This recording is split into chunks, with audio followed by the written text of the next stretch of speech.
Hello, and welcome to my review of Night 1 of WWE SummerSlam 2025. I decided in the end I would split this into two reviews, so let's just jump right into Night 1, shall we? And the night kicked off with some Cardi B stuff, but then the opening match was, I don't care, I don't know if you do, I don't think, quick aside, I don't think it matters whether you're particularly a fan of the musical artist or not. I'm never watching a wrestling show to see a musician talk about wrestling for 5 minutes or whatever it was. Like, it's just not what I'm watching it for. So, anyway, that happened. And then the opening match was probably the match of the night, to be perfectly honest. It was Roman Reigns and Jey Uso defeating Braun Breaker and Bronson Reed they went over 20 minutes, but there was great action. There was big spots. There was action around the announce table, the timekeeper area. There was big saves in the match, big pinfall saves and stuff. It was just a really fun match overall. I took no notes on this show, by the way. Normally I take notes to remember specific incidents and things that happened in matches, but I figured I'd fly by the seat of my pants in this one and try and do it off the old dome, which is not the most reliable, but whatever. So yeah, the match. The interesting real moment in the match was when Braun Breaker was about to spear Jey Uso and Roman Reigns took the spear for Jey. He shoved Jey out of the way and took the spear, which pretty much directly led to Jey Uso getting the win, pinning Bronson Reed, I believe, if I remember correctly. So Roman Reigns being selfless for once was sort of the huge moment in the match. And it's funny because it was in the context of just a tag team match, something like that happening is kind of minor. But for Roman Reigns' character, who was almost intentional at this point, learned nothing and not really had that much of a character arc, it's a huge moment, right? So yeah. Roman Reigns and Jey Uso picked up the win. And I picked up one prediction point. I predicted that match correctly. So I was off to a winner because, I don't know if you remember, but in my predictions video, I wasn't sure about a lot of these matches, to be honest. I was really uncertain. So yeah, I was glad to be on the board, put it that way. Next was the WWE Women's Tag Team Championship match. Charlotte Flair and Alexa Bliss defeated Raquel Rodriguez and Roxanne Perez to win the tag titles in 13 minutes 30. If these times are slightly off, by the way, it's Wikipedia. What are you going to do? But it's the easiest source I have, and they're going to be roughly right?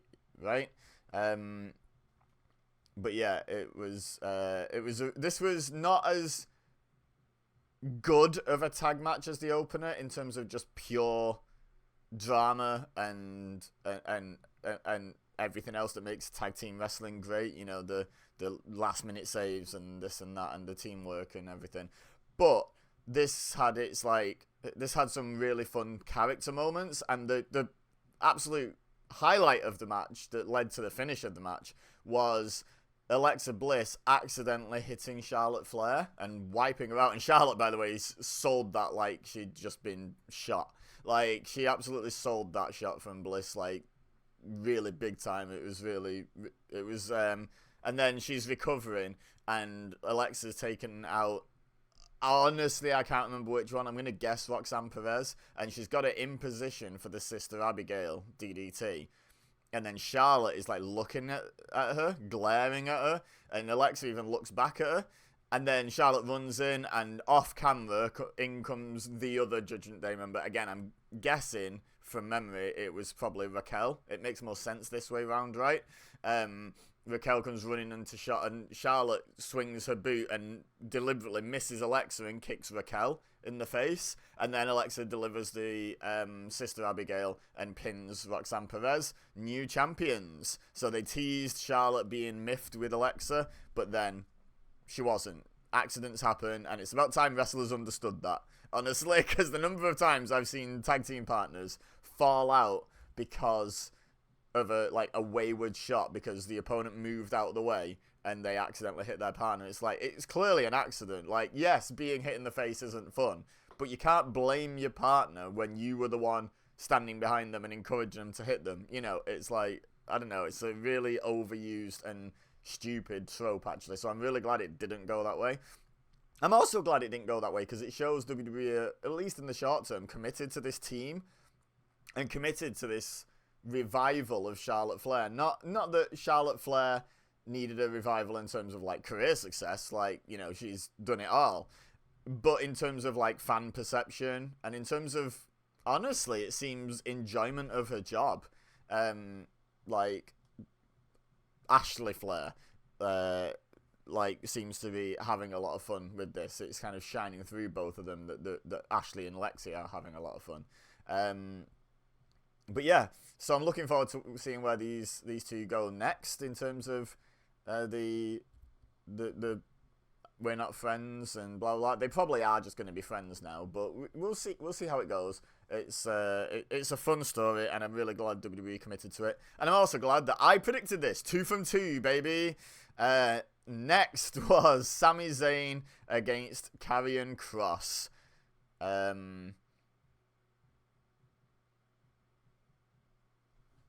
I mean, my thoughts on this match were, one, they could have done a lot more with this in the build, and I read somewhere that Sami Zayn was hoping to do more with it, and they just didn't get like the airtime, which is a real shame because they could have had like a really, really compelling story going here. And two, Sami Zayn winning was the most boring and most predictable and just least interesting possible result, especially with him winning as a good guy. As a, you know, he refused to use the lead pipe when Scarlett offered it to him. And almost anything but Sami Zayn overcoming would have been a more interesting result here.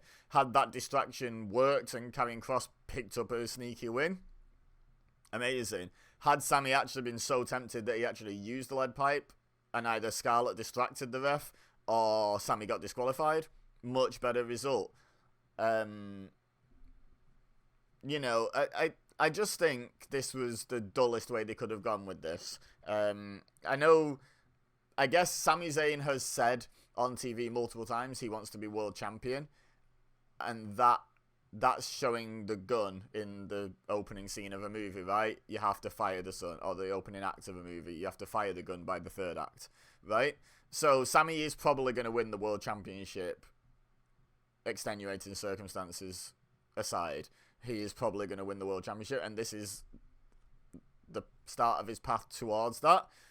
But I think they could have told a much more compelling story with Sami Zayn going through a real crisis of identity on the way to that. And they've chosen not to, because it seems like, based on stuff that happened later in this show, it's going to be a while before Zayn wins the world title. It might even be at WrestleMania. Sami Zayn could be a really good early pick to win the Royal Rumble based on where it is and how successful and popular Sami is on Saudi shows. Could be a good pick to win the Rumble and then win the world title at Mania. I could totally see that. And I'd totally be behind that. But that means you've got all this space to fill between now and WrestleMania. And they could have had a really interesting character arc in that time. But alas, they went with a clean win for Sami. I predicted they would. It was the most predictable result. I wish they would have done something else. I'd have loved to have been wrong here. But 3 from 3. You know. Next match. Oh, that match went 8 minutes 10, by the way. And I don't recall. Maybe I just zoned out a little bit after the match, but because I tend to zone out in between matches because of all the guff that WWE put on their shows, between video packages, ads, stupid tributes to stupid racists. You know, it's a lot, so I just kind of try and zone in and out and just catch the matches. So if Kross did announce that he was wrong and Sami Zayn was right, I missed it, but that was the whole stipulation of the match, right? Was that one of them had to announce the other one was right afterwards, and I don't think they even did that. So next match. Tiffany Stratton successfully defended the WWE Women's Championship against Jade Cargill. in 7 minutes 5 seconds.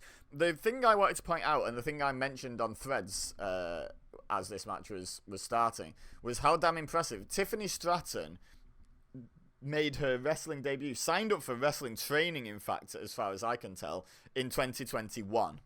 4 years ago.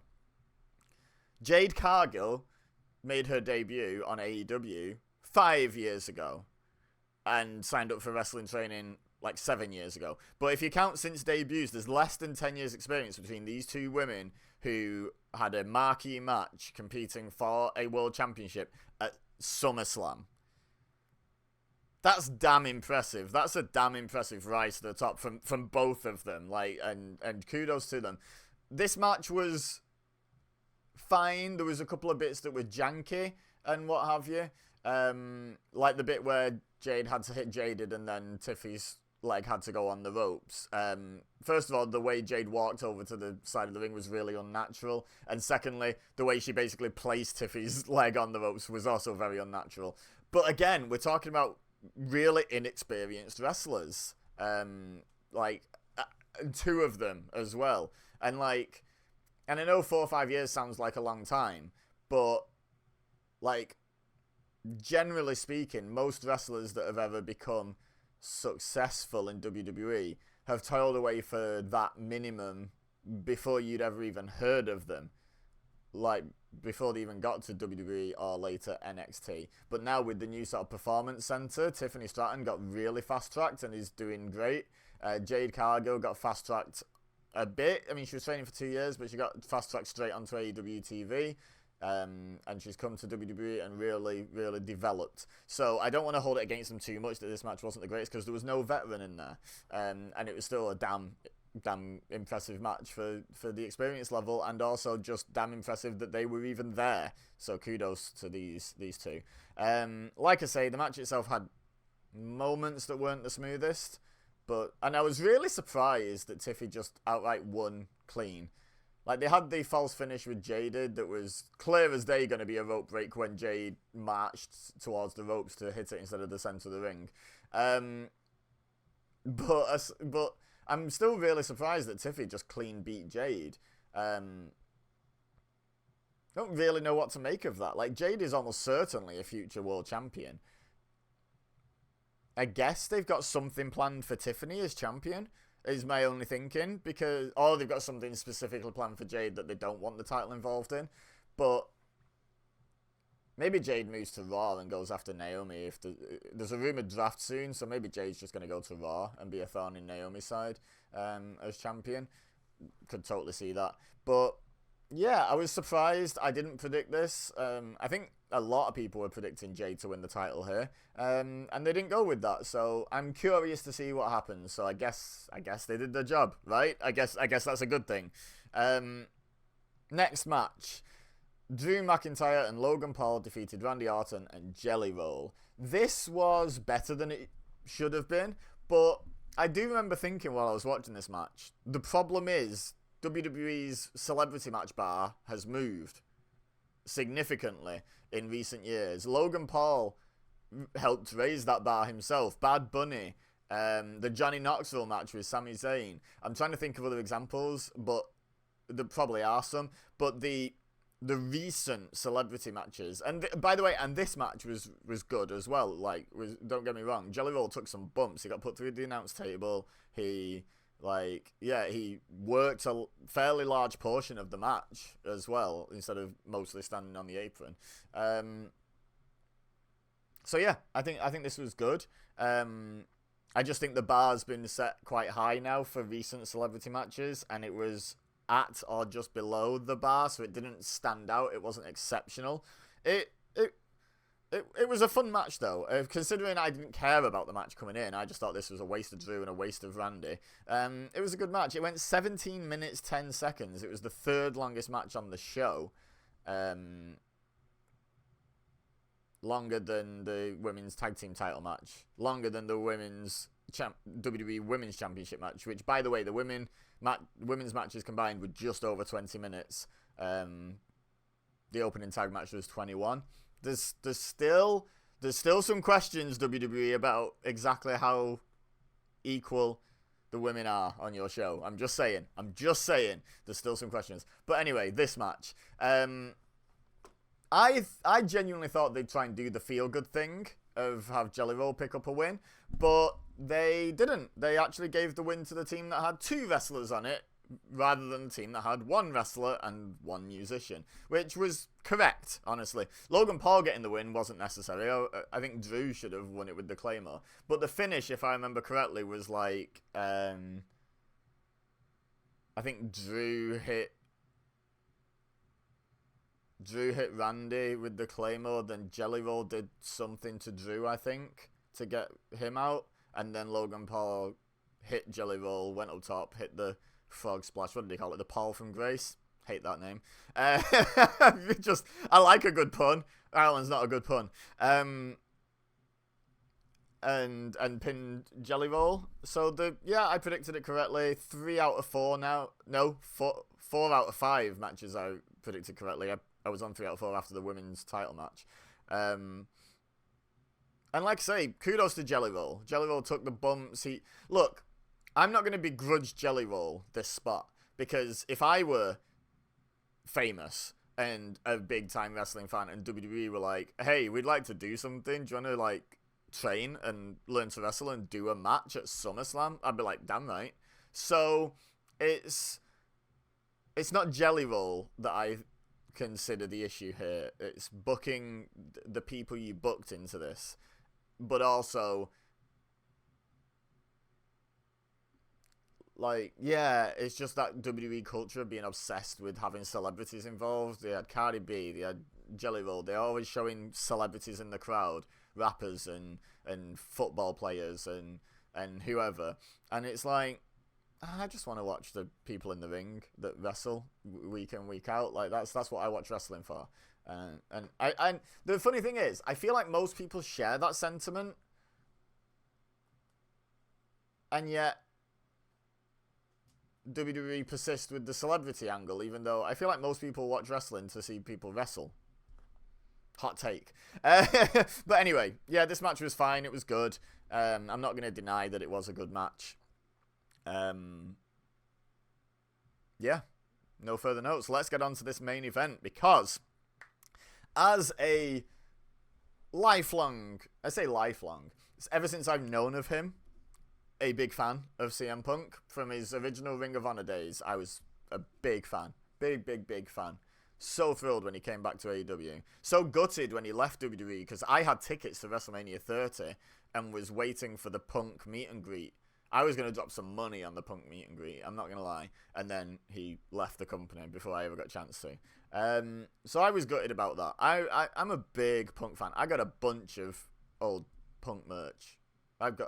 Did I say merch of or bunch of? I've got a bunch of old Punk merch. That's not an easy sentence to say. In my wardrobe. And I'm a big fan of Gunther as well.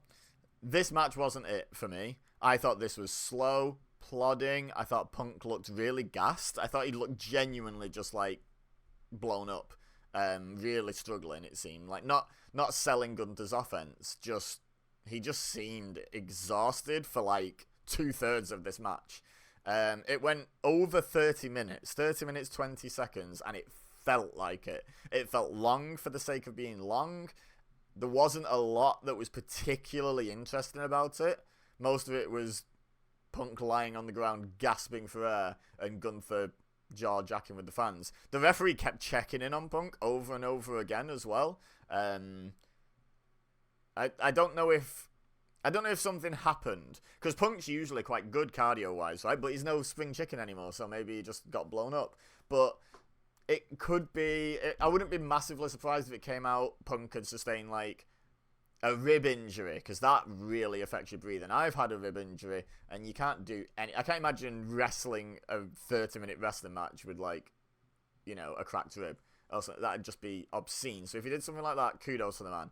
But without that current outside perspective, it just looked bad. A lot of the stuff in the match was kind of sloppy, and it just did not need to be 30 minutes long. Like, the women could have had an extra 5 minutes each, and this could have been a decent 20-minute match.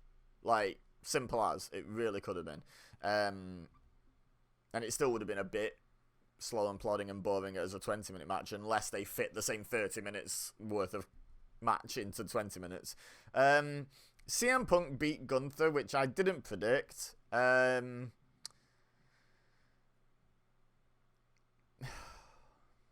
Okay, let's talk about it as a whole. Then Seth Rollins comes back on his crutches, really hamming up the injured walk. And first of all, as soon as his music hit, there's no way he wasn't cashing in. But then as soon as I saw how he was limping on his crutches, I was like, yeah, no, this is fake. Like, and it's almost cartoonishly fake. I don't think it was meant to be good acting, if that makes sense. I think it was meant to be transparently fake from Seth. But yeah, Seth then rips off the knee brace, throws the crutches away, marches down to the ring, beats Punk half to death with the briefcase, ring the bell ref, stomp, 1, 2, 3, new world champion Seth freaking Rollins. Which is great, and yeah, technically he did stop Punk being on top.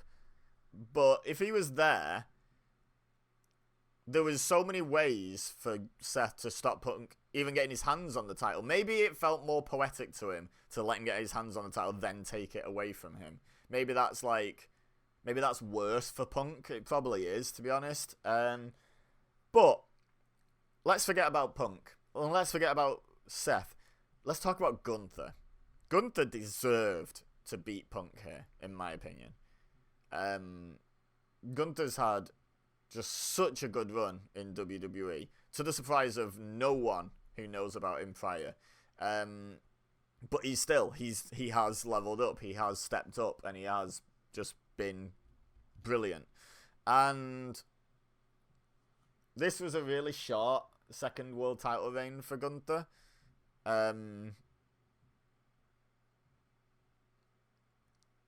he lost clean to blown up nearly 50-year-old man CM Punk after dominating most of it. I don't know, I just don't think it makes him look like the ring general. I think it makes him look like a rookie.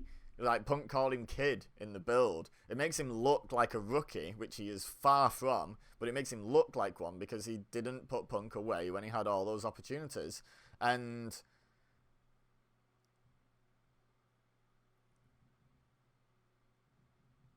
the blood, by the way, felt unnecessary. The match was not compelling enough for the blood, in my opinion. It wasn't personal enough, it wasn't violent enough, and it wasn't compelling enough. CM Punk just tripped Gunther. He fell and landed on the announce table and came up covered in blood. Like, I don't know. That felt like it should have been in a much more compelling, dramatic match than this one. I don't know. I just wasn't a big fan of this. Maybe this is an unpopular opinion. By the way, with regard to anything I say in this video, of course, let me know your thoughts in the comment section down below. But especially this, what did you think of this match? Because I didn't love it. And I didn't love the result. I think Seth costing Punk the match and then maybe cashing in on Gunther. Like, I personally, I get where they're going with it, where Punk finally got what he was after and then Seth ripped it away. I get that. But what if Punk was like ready to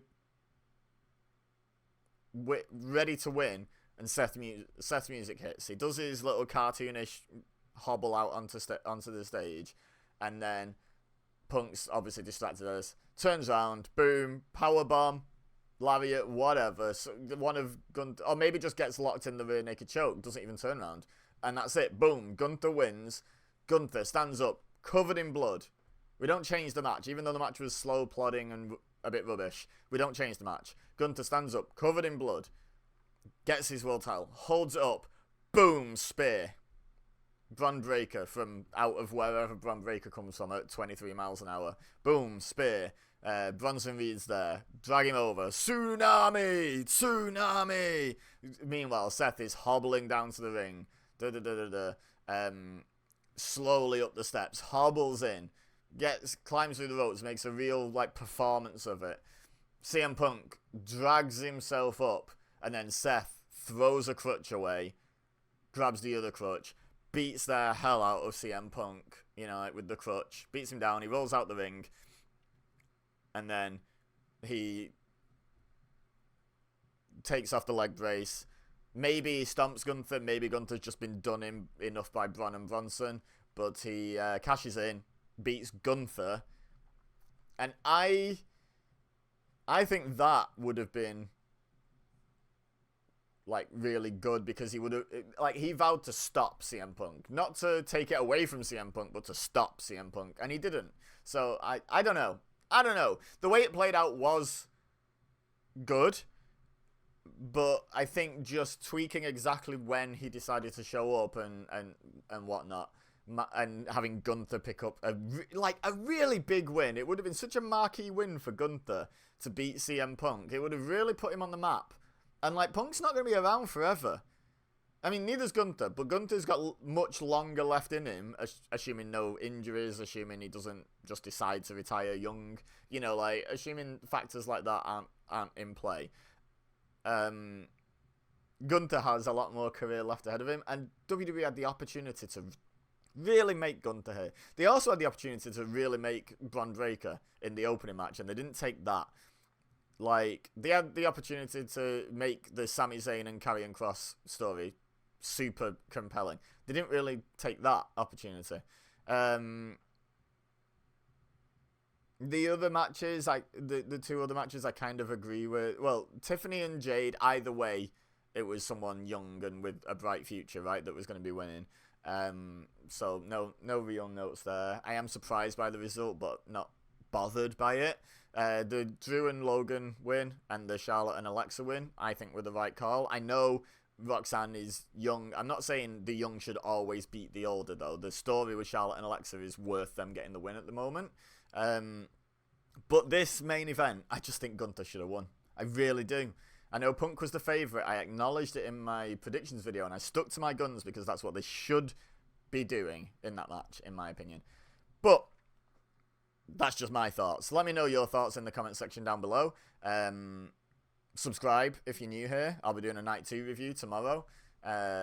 Leave a like. It's greatly appreciated. Really helps out as well if you enjoyed this video. But for now, all I have left to say is thank you very much for watching. As always, I've been EBEZA. You've been amazing. And I will see you next time.